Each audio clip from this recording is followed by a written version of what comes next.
The boil water advisory issued for Venetian Isles has been lifted. Some good news there. But the source of the leak that caused it is still a mystery. Yeah, just before 1:30 this afternoon, the Sewerage and Water Board said water pressure remains stable and samples have passed lab testing. But still, longtime Venetian Isles residents are saying that they feel like they're always having problems with their water service. And Alyssa Curtis has been digging into this today, and she shared with me what she found.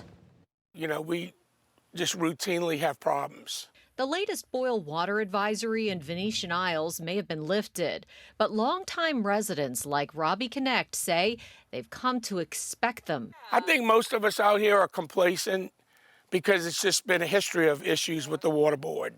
This boil water advisory was issued last Friday, August 7th. Pressure had been low in the neighborhood several days prior, but the Sewerage and Water Board says that's when the pressure dropped below its trigger point for a boil order. Well, it's been really hard. A couple of my boys work late. When they come home late at night, they can barely take a shower. So I tell them either, look, jump in the pool or jump in the bayou.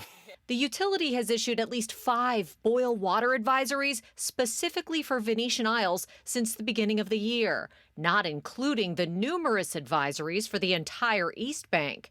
City Council's demanding answers from the utility as it begins the process of taking more control of the Sewerage and Water Board. There is a fundamental concern that there has been a lack of transparency. It's still unclear what caused this latest boil advisory. The utility said crews had yet to identify a specific water leak location or cause. Connect says he's hopeful changes are coming, but It's just not going to happen overnight.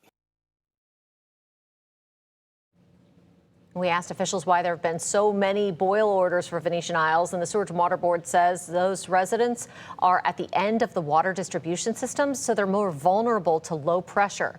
They say improving pressure there is a long-term goal, but they admit it's going to require more spending on upgrades to the system.